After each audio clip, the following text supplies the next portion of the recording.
Hello everyone, good evening. Welcome to live Pathshala. मैं सौरभ सिंह। बेटा आज फिर से आपके सामने मोशन इन स्ट्रेट लाइन का next part that is acceleration की क्लास लेके आया हूँ।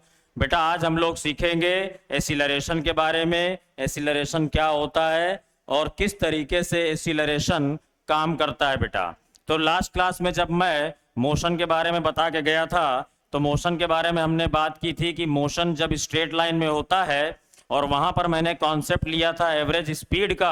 तो आप लोगों को बताया था कि कोई भी जर्नी, कोई ऑब्जेक्ट सीधे एक बार में कवर नहीं करता। जर्नी को ऑब्जेक्ट या बॉडी या पार्टिकल पॉइंट बाय पॉइंट या पार्ट में कवर करते हैं बेटे।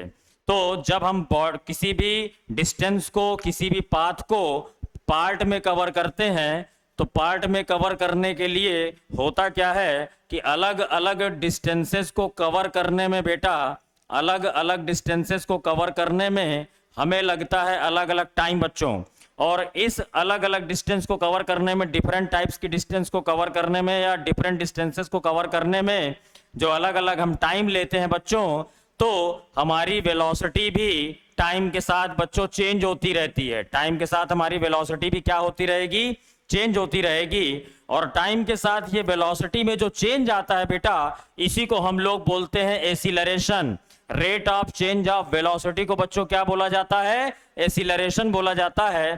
टाइम के साथ किसी ऑब्जेक्ट की स्पीड में, वेलोसिटी में जो चेंज आता है उसे बच्चों हम लोग एसिलरेशन बोलते हैं। और एसिलरेशन का फॉर्मूला जो हम लोग लिखते हैं बच्चों, वो लिखते हैं final velocity minus initial velocity upon में टाइम इंटरवल या फिर time taken by the object. और ध्यान देना बेटा, फाइनल वेलोसिटी को हम v से और इनिशियल वेलोसिटी को बच्चों u से डिनोट करते हैं।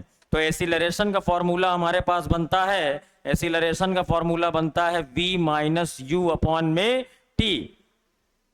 उसके बाद बेटा कुछ बातें और हैं जो एसिलरेशन के बारे में आपको जाननी चाहिए। जैसे एसिलरेशन एक वेक्टर क्वांटिटी है बेटा। एसिलरेशन क्या है? एक वेक्टर क्वांटिटी है। और मैंने बताया है कि अगर कोई फिजिकल क्वांटिटी वेक्टर होती है नेचर में तो उसका जो आंसर है आपको पॉजिटिव, निगेटिव या जीरो तीनों मिल सकता है। और इसका जो एसआई यूनिट है, तो जब मैंने एसिलरेशन का फॉर्मूला लिखा, acceleration A is equals to V minus U upon में टी। एसिलरेशन का फॉर्मूला बेटा हमने लिखा है v माइनस यू अपॉन में t।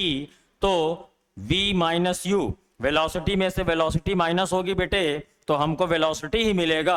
और वेलोसिटी का यूनिट होता है मीटर पर सेकंड और टाइम का यूनिट फर्दर सेकंड होता है बेटा। ये सेकंड मल्टीप्लाई होगा सेकंड में तो यूनिट बनेगा मीटर पर सेकंड स्क्वायर। ये मीटर पर सेकंड स्क्वायर हमारी एसआई यूनिट है बेटा। इसी तरीके से अगर हम सीजीएस में जाएंगे तो मीटर की जगह डिस्टेंस की यूनिट सेंटीमीटर हो जाएगी और सीजीएस में एसिलरेशन की यूनिट बनती है बेटा सेंटीमीटर पर सेकंड स्क्वायर। और अगर इसके डायमेंशन की बात करेंगे बच्चों तो यूनिट बना है आपका मीटर पर सेकंड स्क्वायर। और अगर डायमेंशन की बात करेंगे तो मीटर के लिए डायमेंशन होती है बेटा एल, अपॉन में सेकंड स्क्वायर है तो बनेगी डायमेंशन t माइनस टू। तो आपका जो डायमेंशन बना है एसिलरेशन का वो बन गया बेटा एल टी माइनस टू। इसी तरीके से बेटा डायरेक्शन एसिलरेशन की हमेशा किस डायरेक्शन में होगी या डायरेक्शन किधर काम करेगा ये भी हमें जानना जरूरी है। तो ऑब्जेक्ट का जो एसिलरेशन होता है उसकी डायरेक्शन वही होती है जो ऑब्जेक्ट की वेलोसिटी की डायरेक्शन होती है। ध्यान रखिएगा, जिस डायरेक्शन में ऑब्जेक्ट की वेलोसिटी में चेंज हो रहा होगा उसी डायरेक्शन में ऑब्जेक्ट के एसिलरेशन की भी डायरेक्शन होती है। ध्यान दीजिएगा बेटा। और जब हम एसिलरेशन की बात करेंगे तो एसिलरेशन हमें तीन तरीके के मोशन में दिखाई देता है। यह भी बड़ी इंपॉर्टेंट बात है कि एसिलरेशन हमें थ्री टाइप्स के मोशन में दिखाई देता है। एक है यूनिफॉर्म एसिलरेशन, एक है मोशन अंडर ग्रेविटी और एक है बेटा प्रोजेक्टाइल मोशन। यहां पर आपको सबसे ज्यादा एसिलरेशन देखने को मिलेगा। अगर ऑब्जेक्ट सर्कुलर मोशन कर रहा है बेटा, अगर ऑब्जेक्ट क्या कर रहा है? सर्कुलर मोशन कर रहा है तो आप देखोगे हर पॉइंट पे वेलोसिटी का डायरेक्शन चेंज होगा। हर पॉइंट पे क्या होता है? वेलोसिटी का डायरेक्शन चेंज होता है। और वेलोसिटी हमेशा क्या होनी चाहिए? एसिलरेशन के परपेंडिकुलर होनी चाहिए। तो इस तरीके का आपको जो एसिलरेशन दिखाई देगा वो कहाँ दिखाई देगा बच्चों? यूनिफॉर्म मोशन में, यूनिफॉर्म सर्कुलर मोशन में आपको एसिलरेटेड मोशन दिखाई देगा। उसके बाद दूसरा जो मोशन आता है बेटा वो आपको दिखाई देगा मोशन अंडर ग्रेविटी। तो मोशन अंडर ग्रेविटी में एसिलरेशन जो होता है वो ग्रेविटेशनल एसिलरेशन होता है बेटा। ये हमारा स्मॉल जी ग्रेविटेशनल एसिलरेशन है, और ग्रेविटेशनल एसिलरेशन जनरेट होता है जब भी कोई ऑब्जेक्ट अपवर्ड या डाउनवर्ड मोशन कर रहा होता है, या फिर उसके ऊपर अप्लाई होने वाला जो फोर्स है वो ड्यू टू अट्रैक्शन या फिर due to gravitational force due to earth की वजह से होता है बेटा। उसके बाद एक हमारा तीसरा है प्रोजेक्टाइल मोशन। तो प्रोजेक्टाइल मोशन में बेटे, प्रोजेक्टाइल मोशन में जो मोशन होगा ऑब्जेक्ट का वो दो डायरेक्शन में, या फिर कह सकते हो कि बेटे प्रोजेक्टाइल मोशन में मोशन ऑब्जेक्ट का इन अ प्लेन होता है। That means simultaneously object x और वाई एक्सिस दोनों में मूव करता है। तो एक्स एक्सिस में उसका जो एसिलरेशन होता है या हॉरिजॉन्टल डायरेक्शन में जो एसिलरेशन होता है वो 0 होता है बेटा, लेकिन vertical direction that is acceleration due to gravity जो होगा वो वर्टिकल डायरेक्शन में होता है। तो यहाँ पे एसिलरेशन के दो कंपोनेंट बनते हैं बेटा, one is perpendicular to velocity and another is parallel और एंटी पैरेलल टू वेलोसिटी। या तो वेलोसिटी के पैरेलल होगा या तो एंटी पैरेलल होगा। और ध्यान रखिएगा प्रोजेक्टाइल मोशन में भी जो हमारे पास एसिलरेशन होता है वो ड्यू टू ग्रेविटेशन या ड्यू टू ग्रेविटी ही होता है बेटा। तो तीन तरीके का एसिलरेशन आपको देखने को मिलेगा। पहला नंबर यूनिफॉर्म सर्कुलर मोशन, दूसरा नंबर मोशन अंडर ग्रेविटी, और तीसरा नंबर है बेटा प्रोजेक्टाइल मोशन। तो इन चैप्टर्स को भी हमें फर्दर आगे पढ़ना है, चैप्टर वाइज चैप्टर हम लोग चीजों को सीखते जाएंगे बच्चों, इस बात पे ध्यान देंगे। फिर उसके बाद मैंने आपसे कहा कि बेटे जो आपका एसिलरेशन होता है एक वेक्टर क्वांटिटी होता है। एसिलरेशन हमारी कैसी क्वांटिटी है बच्चों? एक वेक्टर क्वांटिटी है। तो एसिलरेशन अगर वेक्टर है तो मैंने आपसे कहा कि वेक्टर क्वांटिटीज या तो नेचर में पॉजिटिव होती हैं, या तो निगेटिव होती हैं, या तो जीरो। कहने का मतलब यह है कि या तो आपका आंसर पॉजिटिव आएगा, या तो निगेटिव आएगा, या तो बेटा कैसा आएगा? जीरो आएगा। तो सर पॉजिटिव कब आएगा? तो सिंपल फॉर्मूला एसिलरेशन का बच्चों हमने लिखा v माइनस यू अपॉन में t। ध्यान दीजिएगा, जब फाइनल वेलोसिटी की वैल्यू इनिशियल वेलोसिटी से ज्यादा होगी, जब फाइनल वेलोसिटी की बच्चों वैल्यू इनिशियल वेलोसिटी से ज्यादा होगी, final velocity is greater than initial velocity, then acceleration will be positive. Negative acceleration कब होगा बच्चों? जब initial velocity is greater than final velocity. जब इनिशियल वेलोसिटी क्या होगी बच्चों? फाइनल वेलोसिटी से ज्यादा होगी, तो आपका एसिलरेशन निगेटिव होगा। और ध्यान दीजिएगा ये जो निगेटिव एसिलरेशन है इसी को रिटार्डेशन कहते हैं, डी एसिलरेशन कहते हैं।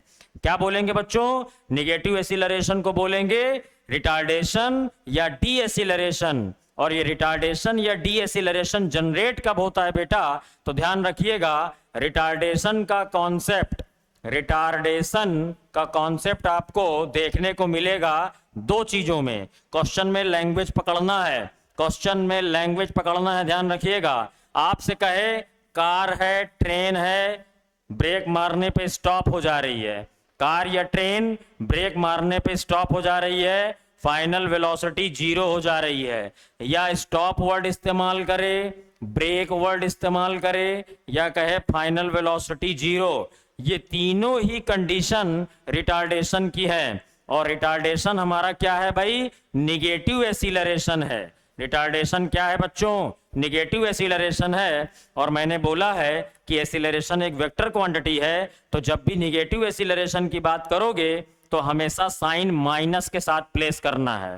फिर एक पॉइंट और है बच्चों कि सर एसिलरेशन 0 कब हो जाएगा? तो एसिलरेशन 0 कब होगा बेटा? जब आपका फाइनल वेलोसिटी और इनिशियल वेलोसिटी, जब आपकी फाइनल वेलोसिटी और इनिशियल वेलोसिटी दोनों सेम हो जाएंगी, तो ये कंडीशन हमारी होती है 0 एसिलरेशन की या फिर यूनिफॉर्म एसिलरेशन की।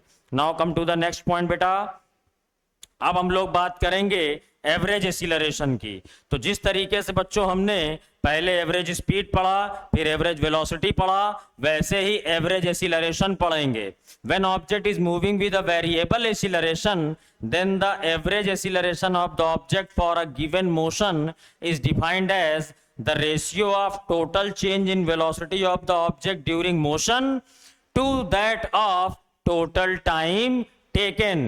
जितना velocity में इंटायर जर्नी में चेंज आएगा और उस जर्नी को कंप्लीट करने में जो टाइम लगा है, ये हमें बताता है बेटा एवरेज एसिलरेशन। ध्यान दीजिएगा, ये हमें बताएगा एवरेज एसिलरेशन। और अगर हम एवरेज एसिलरेशन की बात करें तो मैं मान लेता हूं कि हमें क्या करना है बेटा, पॉइंट ए से पॉइंट बी जर्नी करनी है। ध्यान दीजिएगा, और एक बीच में पॉइंट ले रहा हूं सी, और यहां से एक पार्टिकल है, एक ऑब्जेक्ट है जो पॉइंट ए से अपनी जर्नी स्टार्ट करता है। t1 टाइम पीरियड के लिए उसका एसिलरेशन बच्चों होता है a1, और t2 टाइम पीरियड के लिए उसका एसिलरेशन हमारे बच्चों होता है a2। तो जब आप उसका एवरेज एसिलरेशन लिखेंगे तो लिखेंगे a1 t1 plus a2 t2 और अपॉन में t1 प्लस में t2। ये हमारा बच्चों बनता है एवरेज एसिलरेशन का फॉर्मूला। इंपॉर्टेंट पॉइंट है, कॉम्पिटिटिव एग्जाम्स में अक्सर कर पूछ लिया जाता है। उसके बाद नेक्स्ट पॉइंट जो हमको पढ़ना है वो पढ़ना है इंस्टेंटेनियस एसिलरेशन के बारे में। बेटा हमें क्या पढ़ना है, इंस्टेंटेनियस एसिलरेशन। इंस्टेंटेनियस एसिलरेशन क्या होता है बच्चों, किसी एग्जैक्ट पॉइंट ऑफ टाइम पे, किसी एग्जैक्ट पॉइंट ऑफ टाइम पे मूवमेंट पे ऑब्जेक्ट का जो एसिलरेशन होगा उसे हम लोग बच्चों बोलेंगे इंस्टेंटेनियस एसिलरेशन। और इंस्टेंटेनियस एसिलरेशन को रिप्रेजेंट करते हैं dv अपॉन में dt से। इंस्टेंटेनियस एसिलरेशन को रिप्रेजेंट करेंगे dv अपॉन dt से। ध्यान दीजिएगा, यहां पर एक बात और हमें सीखनी है, एक बात बच्चों हमें और सीखनी है। देखिए 3 पॉइंट हैं, दिमाग में आपको रखना है, इंपॉर्टेंट पॉइंट है न्यूमेरिकल पॉइंट ऑफ व्यू से। हमें हमेशा क्या करेगा, किसी ऑब्जेक्ट की पोजीशन देगा। देखिएगा क्वेश्चन कैसे बनता है, हमेशा क्या करेगा, ऑब्जेक्ट की पोजीशन देगा बच्चों, और पोजीशन देके हमसे पूछेगा ऑब्जेक्ट की स्पीड या वेलोसिटी। तो जब स्पीड या वेलोसिटी निकालना होगा तो हमें पोजीशन को टाइम t के रेस्पेक्ट में डिफरेंशिएट करना होता है। हमें t के रेस्पेक्ट में क्या करना है भाई, विद रेस्पेक्ट टू t क्या करना है, डिफरेंशिएट करना है किसको, पोजीशन को। तो हमें मिल गया dx अपॉन में dt। सर ये dx अपॉन में dt क्या सिग्निफाई करता है, ये dx अपॉन में dt सिग्निफाई करता है ऑब्जेक्ट की वेलोसिटी को। यानी कि dx अपॉन dt हमारे लिए क्या हो गया, इंस्टेंटेनियस वेलोसिटी हो गई। और अगर मुझे वेलोसिटी का इक्वेशन दिया है या वेलोसिटी दी हुई है बेटा, तो वेलोसिटी को जब मैं t के रेस्पेक्ट में with respect to t differentiate करूंगा तो मुझे मिलेगा dv अपॉन में dt।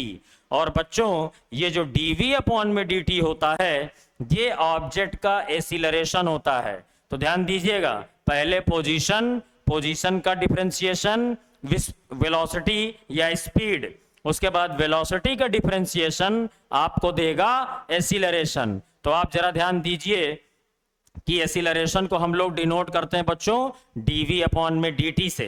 किससे डिनोट करते हैं, dv अपॉन में dt से।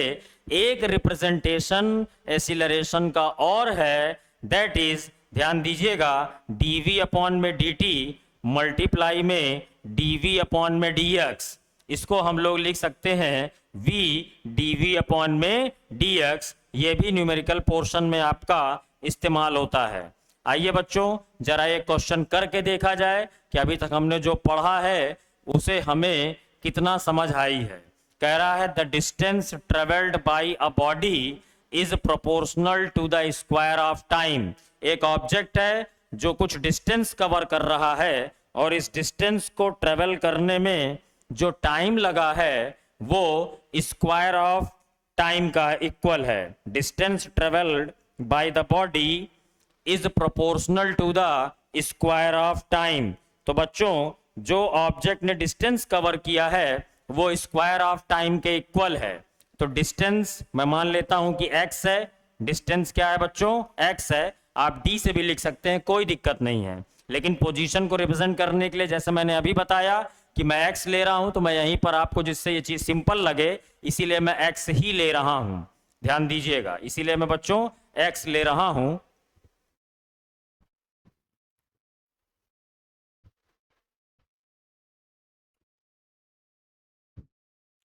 आइए, तो डिस्टेंस जो है x, डिस्टेंस जो हमारी है वो हमने लिया है x, और ये डायरेक्टली प्रोपोर्शनल है बेटा टाइम के स्क्वायर के। कह रहा है ना, distance travel by a body is proportional to the square of time. x directly proportional t square हो गया बच्चों। यहां पे प्रोपोर्शनैलिटी का साइन हटाऊंगा तो एक कांस्टेंट लगाना होगा, तो हमारे पास इक्वेशन बन गई kt स्क्वायर। मैंने कहा था ना आपको हमेशा पोजीशन देगा, और पोजीशन देके पहले क्या निकलवाएगा? स्पीड, और उसके बाद स्पीड या वेलोसिटी, और उसके बाद बच्चों आप निकाल पाओगे एक्सीलरेशन। तो कह रहा है what type of motion this body has.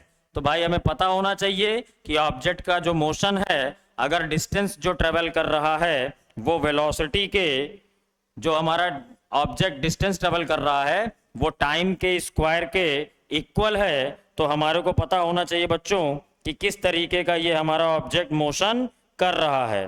तो हम क्या करने वाले हैं, पहले इस गिवन इक्वेशन को with respect to t differentiate करेंगे। जब इसे हम डिफरेंशिएट करेंगे तो हमारे पास बनेगा dx अपॉन में dt, और dx अपॉन में dt किसके इक्वल होता है बच्चों? v के। तो t को जब x के t को जब डिफरेंशिएट करोगे बेटा तो आपके पास बनेगा 2kt।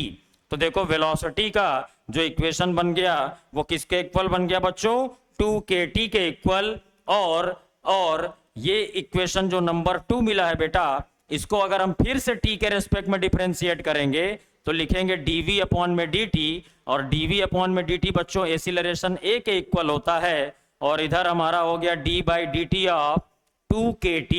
तो जब 2kt को t के रेस्पेक्ट में डिफरेंशिएट करोगे बच्चों तो आपको मिलेगा सिंपल 2k। अब ये 2k हमारे पास देखो एक कांस्टेंट नंबर मिला है। कैसा नंबर मिला है बेटा? कांस्टेंट नंबर मिला है। इसका मतलब जो आपका एक्सीलरेशन है वो कांस्टेंट है, और एक्सीलरेशन कांस्टेंट होने का मतलब है कि ऑब्जेक्ट की जो वेलोसिटी है इनिशियल और फाइनल वो टाइम के साथ चेंज नहीं हो रही बेटा। तो इस तरीके के मोशन को हम कह सकते हैं यूनिफॉर्म एक्सीलरेशन। क्या कह सकते हैं बच्चों? Uniform acceleration. इसी तरीके का एक क्वेश्चन और करके देखते हैं बच्चों। देखो आपको दिया हुआ है velocity of a particle is given by v is equals to 2t square minus 3t plus 10 metre पर सेकंड, और आपसे बच्चों t is equals to 5 second पे क्या पूछ रहा है? Instantaneous acceleration. इंस्टेंटेनियस एक्सीलरेशन जब हम लिखते हैं बेटा तो हम लोग लिखते हैं a is equals to dv upon में dt, या डेल्टा v अपॉन में डेल्टा t। हमें वेलोसिटी का जो इक्वेशन दिया हुआ है 2t square minus 3t plus 10, ये दिया हुआ है बच्चों मीटर पर सेकंड में। ध्यान दीजिएगा, मीटर पर सेकंड में। और मैंने आपसे कहा है कि अगर हमें एक्सीलरेशन चाहिए तो जो भी वेलोसिटी का इक्वेशन होगा उसे टाइम के रेस्पेक्ट में डिफरेंशिएट करेंगे। तो अगर टाइम के रेस्पेक्ट में डिफरेंशिएट करोगे तो लिखोगे dv अपॉन में dt, और dv अपॉन में dt इधर करोगे तो इधर करना होगा बच्चों आपको d by dt 2t square minus 3t plus 10, और 2t स्क्वायर का जब डिफरेंशिएशन करोगे t के रेस्पेक्ट में तो बच्चों ये बनेगा 4t, और माइनस 3t का बनेगा बच्चों माइनस 3, और 10 का डिफरेंशिएशन बेटा t के रेस्पेक्ट में 0 हो जाएगा। ये आपका एक्सीलरेशन आ गया मीटर पर सेकंड स्क्वायर। dv अपॉन में dt को बच्चों क्या लिख सकते हैं? a लिख सकते हैं। लेकिन उसने हमसे एक्सीलरेशन बच्चों देखो exact t equals to 5 second पे पूछा है। कब पूछा है? t इक्वल्स टू 5 सेकंड पे पूछा है। तो t equals to 5 second put करोगे बेटा value acceleration at t equals to 5 second put करोगे तो आपके पास बनेगा, देखिए जरा सा, 4t माइनस 3 है, 4 मल्टीप्लाई 5, t की जगह बच्चों क्या पुट करोगे? 5 पुट करोगे, और माइनस 3, 4 5 सा 20 माइनस 3 कितना हो जाएगा मेरे बच्चों? 17 मीटर पर सेकंड स्क्वायर। इस तरीके के क्वेश्चन जो होते हैं बड़े इंपॉर्टेंट होते हैं और बड़े आसान होते हैं। बच्चे क्या होते हैं, इस तरीके के क्वेश्चंस को देख के डर जाते हैं। मैं फिर से कह रहा हूं, अगर वेलोसिटी देके एक्सीलरेशन पूछेगा, वेलोसिटी का इक्वेशन देके एक्सीलरेशन पूछेगा बच्चों, तो आपको टी के रेस्पेक्ट में डिफरेंशिएट करना है। अगर पोजीशन देके वेलोसिटी पूछेगा तो टी के रेस्पेक्ट में डिफरेंशिएट करना है। इसी तरीके से बेटे एक क्वेश्चन और करके देखते हैं। ये देखिए, कह रहा है the motion of a particle along a straight line is described by the function x is equals to 2t minus 3 का होल स्क्वायर। बेटा इस तरीके का हमें एक इक्वेशन दिया हुआ है और हमसे कह रहा है बच्चों where x is in metre and t is in second. कह रहा है find the position, velocity and acceleration of the object at t is equals to 2 second. आ जाइए भाई, किया जाए। हमें ऑब्जेक्ट की जो पोजीशन दी हुई है, वो क्या दी हुई है देखिए जरा सा। हमें ऑब्जेक्ट का जो पोजीशन का फंक्शन दिया हुआ है, क्या दिया हुआ बच्चों, x इज इक्वल्स टू दिया हुआ है 2t माइनस 3 का होल स्क्वायर। बहुत बढ़िया क्वेश्चन है, मजा आएगा करने में। मैं क्या करने वाला हूं, इसको ओपन करने वाला हूं। भाई ओपन करने वाला हूं a माइनस बी का होल स्क्वायर से। ये बनेगा बच्चों 4t स्क्वायर प्लस में 9 माइनस में 2ab, a square plus b square minus 2ab होता है बेटा। 2 2 जा 4 3 जा 12, तो ये बन गया आपका माइनस में 12t। ये भाई हमारा इक्वेशन किसका दिया हुआ है, पोजीशन का दिया हुआ है। और हमसे कह रहा है find the position of the object at t is equals to 2 second. 2 second पे हमसे पोजीशन पूछा है बच्चों। कितने पे पूछा है, t is equals to 2 second पे हमसे उसने पोजीशन पूछा है। तो x at t is equals to 2 कितना बनेगा बेटा, t की जगह में 2 पुट करोगे, 2 2 जा 4 4 जा 16 प्लस में 9 माइनस 12 2 जा 24 बच्चों। 16 और 9 ऐड करोगे 25 में से 24 माइनस करोगे तो बनेगा 1। ये हमारी पोजीशन आ गई 1, ठीक है ना। देखो बच्चों, हमें क्या करना है, x को मीटर में लेना और t को सेकंड में लेना है, इसीलिए यूनिट मैंने x is equals to 1 metre लिखा है। उसके बाद उसने हमसे कहा है वेलोसिटी और एक्सीलरेशन भी फाइंड आउट करनी है बच्चों। तो अगर हमें वेलोसिटी फाइंड आउट करनी है तो इक्वेशन 1 को विद रिस्पेक्ट टू t हमें फिर से डिफरेंशिएट करना होगा। तो ये हो जाएगा हमारा dx अपॉन में dt। इक्वेशन 1 को t के रेस्पेक्ट में डिफरेंशिएट करोगे तो बनेगा dx अपॉन में dt, और d बाई dt पूरे इक्वेशन का, that is 4t square plus में 9 माइनस में बच्चों 12t। तो d बाई dt आप 4t स्क्वायर करोगे तो प्यारे बच्चों आपका बनेगा 8t, 9 का हो जाएगा 0 माइनस में 12। और ये हमें वैल्यू बतानी है वेलोसिटी की at t is equals to 2 second. तो 8 मल्टीप्लाई 2 माइनस 12, 8 2 जा 16 माइनस 12 कितना हो गया बच्चों, 4 मीटर पर सेकेंड। ओके बेटा, ये जो वेलोसिटी का इक्वेशन आया है इसे मैं डाल लूंगा बच्चों इक्वेशन नंबर 2, क्योंकि अगर हमें एक्सीलरेशन निकालना है तो ध्यान रखिएगा, एक्सीलरेशन निकालने के लिए हमें बच्चों वेलोसिटी का इक्वेशन मालूम होना ही चाहिए। इसी तरीके से अब जब मुझे एक्सीलरेशन निकालना है तो इक्वेशन 2 को डिफरेंशिएट करूंगा विद रिस्पेक्ट टू टाइम। तो ये हो जाएगा बेटा dv अपॉन में dt, और ये हो गया एक्सीलरेशन a। dv अपॉन में dt हमारे लिए क्या होता है, एक्सीलरेशन a होता है, ध्यान रखिएगा। और d बाई dt ऑफ हम करेंगे कौन सा इक्वेशन, 8t माइनस में 12। तो d by D T of 8t minus 12 जब करोगे तो 8t का बच गया बेटा 8 और 12 का हो गया 0, 8 मीटर पर सेकेंड स्क्वायर। ओके बेटा, आज के लिए इतना काफी है। नेक्स्ट क्लास में इसी के आगे कंटिन्यू करेंगे बेटा, और एक्सीलरेशन के कुछ और क्वेश्चन मैं लेके आऊंगा जो हम लोग सीखेंगे यहाँ पे। मुझे उम्मीद है आज की क्लास आपको अच्छी लगी होगी, और अगर क्लास अच्छी लगी है तो हमारे चैनल को बच्चों सब्सक्राइब करिए, लाइक करिए, कमेंट करिए और अपने अदर फ्रेंड्स को भी शेयर करिए। जय हिंद।